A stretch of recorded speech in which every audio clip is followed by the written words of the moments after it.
Hey everyone, this is LEGO Marvel Avengers Hulkbuster versus A.I.M Agents, the set. It's the one that comes with the flat top Hulkbuster, so let's take a closer look. In a quick overview, the set is pretty straightforward with the Hulkbuster build, 2 Iron Man suits, one is Iron Man, the other one is Rescue, and then 2 A.I.M agents. You may have seen this thing getting made fun of online quite a bit up to this point, and there's mostly one reason for that. So I'll just get right to it. Why put it off? It's the head. The issue that most people have with this is the head. And I brought the camera down fairly low for this shot, but I need to lean this back even farther to really show you what's going on with that head. It's not very tall, is it? It's a pancake head. It's just a dish piece, and the face was kind of printed on top of it. Now, from more reasonable angles, given that this is only like 6 or 7 inches tall in total, we will be seeing this more like this more frequently. You'll be seeing the face when you actually have this in play or on display, unless you put it onto a shelf, and that shelf is not at least below your eye level, in which case you're going to see this. You're going to see the reality of the flat top pancake head on this thing. So that's a printed piece. I don't need to talk about that too much. You can just see it. That's a printed piece. This is a printed piece here on the front as well. And most of the other decorations you're going to see on this are stickers. This actually does have a fair amount of detail and built up detail at that. As you look around this, the build process for it is pretty nice for its size, I'd say. And the end result is something I personally think looks pretty good. I've seen a lot of feedback from viewers talking about the dark red and the regular red clashing a bit or being a little bit too contrasty. I can definitely understand that. But this was definitely a design decision by LEGO to try to make it look a little bit more interesting than something that would be just all dark red or just all bright red, which may be a little bit closer. I don't know. This is really looking like a comic-styled Hulkbuster with most of the details, including the inverted triangle arc reactor port. But then the entire line of sets is intended to be more aligned with the upcoming Marvel Avengers game. The former would have been bright red, the latter is definitely dark red, so this is, I guess, kind of a hybrid. And then mix in the pancake head from the Iron Man Armored Adventures series. In terms of articulation, first thing to note here is that this is already leaning forward a little bit in this pose, which I think makes the most sense, because if you stand it up perfectly straight using the hip joints, well, it's actually leaning back a little bit. So that's about as close as you can get. It feels like it's leaning back, but it's really because of the angle and offset of the knees and the legs. So this has ratcheted joints to allow you to move this forward and back, and then you can also splay in and out. And then they've got the ability to rotate the foot back and forth just a bit. The toes are also able to move up and down. That's not really an intent of articulation, though. It's just how they were constructed. You can also go forward and back the slightest bit at the ankles. Now, the way these knees are designed, they have a static angle. I'm not of the camp that says that all LEGO things that are walkers need to have articulating knees. It really depends upon what's reasonable. It has to be stable first and foremost, and easy enough to build for the target audience based on LEGO's own standards and such. And I'm okay with them sometimes not having knees, or even frequently not having knees, as long as you can put the thing into a moving pose. Give it some action. This, let's see if I can get this to balance a little bit. This can go into a moving pose. So I don't really, get in there. It kind of has to balance a little bit. If I pull this out a little bit, there we go. See, I'm okay with that. I think that this is a good looking pose. Yes, it is trying to go back, and it's just because I don't have the pose done just right, just yet. And I'm also on a very slippery surface right here. I think that looks good. I'm happy with that, with the static bend in there. However, the way these knees are designed, if you absolutely must have some articulation there, if you absolutely must disconnect that, you can. It's actually separatable, so you can move these around and have just a static pose that puts them at different angles if you want. It's got a little, whoopsie. This is actually a separate thing. We'll get back to that. It's got a little kneecap there that you can fold in, so you can use that for, I don't know, just kind of covering up the joint. And you can move this, you know? So you've got some options there. It's almost like a best of both worlds where you have the ability to get some articulation beyond the default, or you can leave it as designed and get the stability of not having knees that are trying to leave you, trying to get from underneath the thing all the time.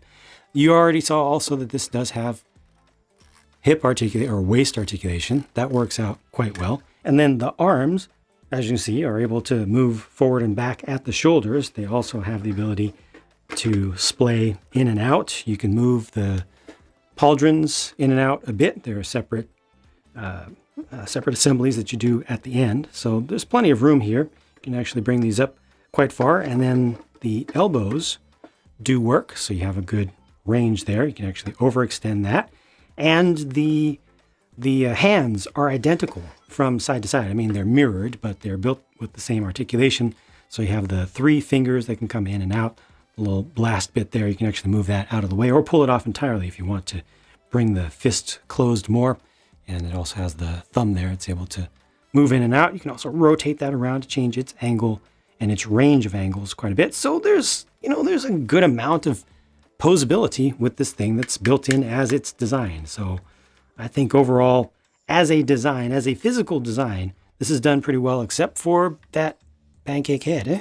So here's more of a normal angle. I moved the camera up so you can see it from the perspective of like an adult looking at this thing on the table.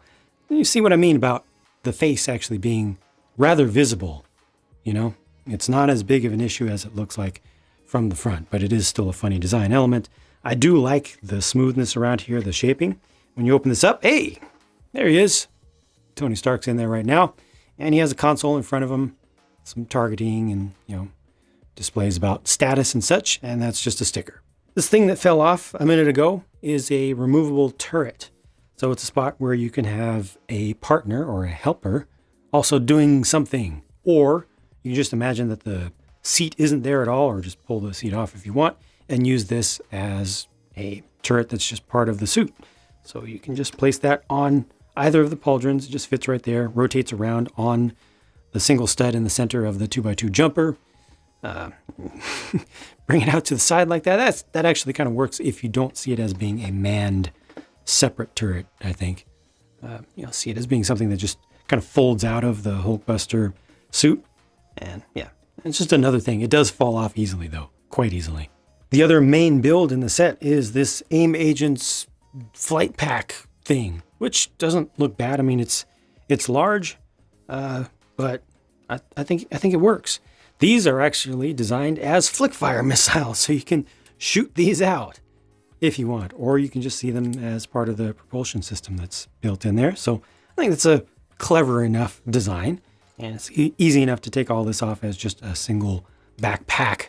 Speaking of which, here on the left is that same agent with the pack removed, the flight suit, and these two have identical torsos and identical heads between them, the faces themselves.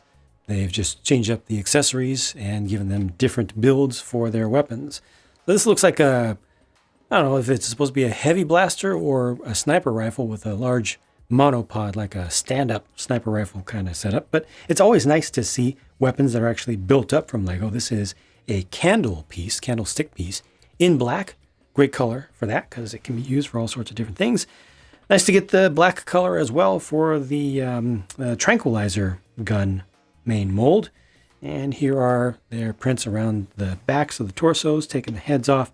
There's no print whatsoever on the back. So they only have a single face, and that single face is masked.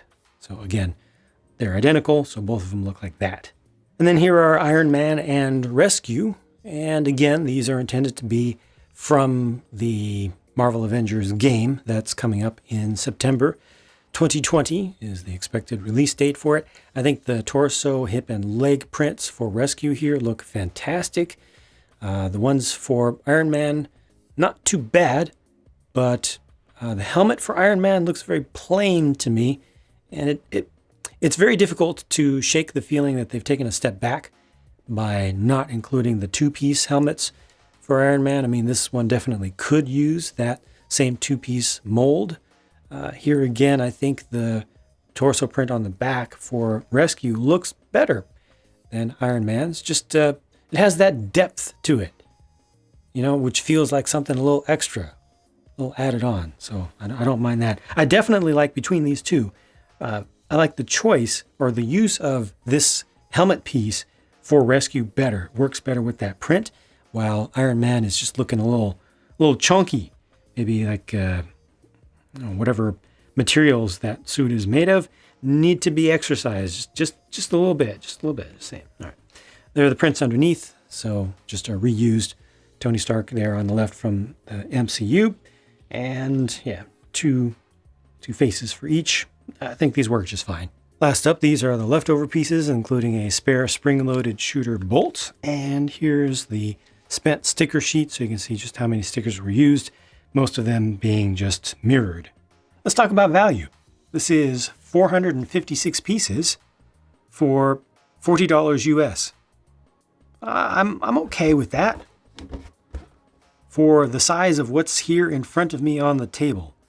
I also appreciate the fact that the box is not unnecessarily oversized for this. It doesn't necessarily look like a $40 set box if based on what we're used to, but I mean, the thing that you actually build seems appropriate for the size of the box, but then the level of detail here and the actual bulk of the thing from all angles.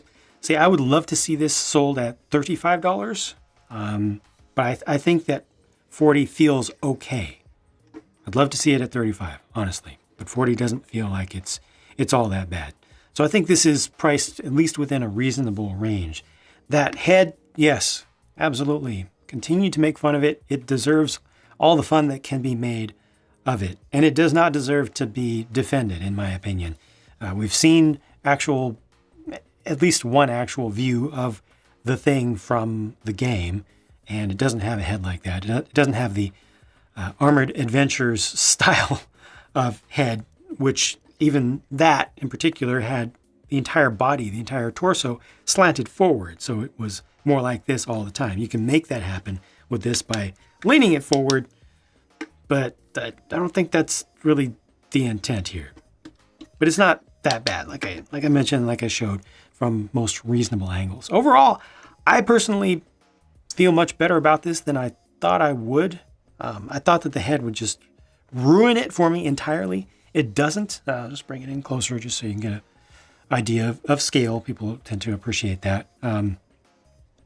I like the level of detail. I really liked the build for it. It felt like a semi-advanced build for its size. The articulation, I think, is fine. And the way that the knees are done, it adds in a little extra appearance of detail and gives you that option. I kind of like that idea of having the option, And it doesn't look terrible. A little bit more solid would have been nicer in there, but I like the compromise there. I do wish that the ankles, however, had a little more articulation to them. It would have made it easier still to get some more interesting poses out of this. I really like the waist articulation so much. The body just feels fairly smooth to me. I appreciate these hands too. Having two full hands. So many Lego mechs have at most one hand and then they'll just turn the other one into a gun. Kind of reduces the parts or something. I don't know. This just feels more right to me. So it can grab. The figures are not that great, in my opinion. My favorite of these is definitely Rescue, and then I like the weapons for the A.I.M agents. The A.I.M agents, just in general, don't interest me. I know they're supposed to be just cannon fodder, random bad guys that you just mow down. So definitely, this is not a good versus sort of scenario, but you can just kind of look at them as ants and mosquitoes that you have to swat away and, build up some other more formidable foes to this mech. Overall, not a bad set. Has its flaws, has its quirks, but I think that the value is there. I think that the price is pretty decent. And again, the build is pretty proper. Speaking of the build, if you want to check out the pure build, check that out on my Pure Builds channel. Check out the speed build if you don't want to spend that much time. There may be a little bit of delay if you're one of the first viewers to this review before both of those become fully available. But yeah, they'll be there. And I think that's about all I had to say about this one. So thank you for watching. I'll move on to the next thing and talk to you again soon.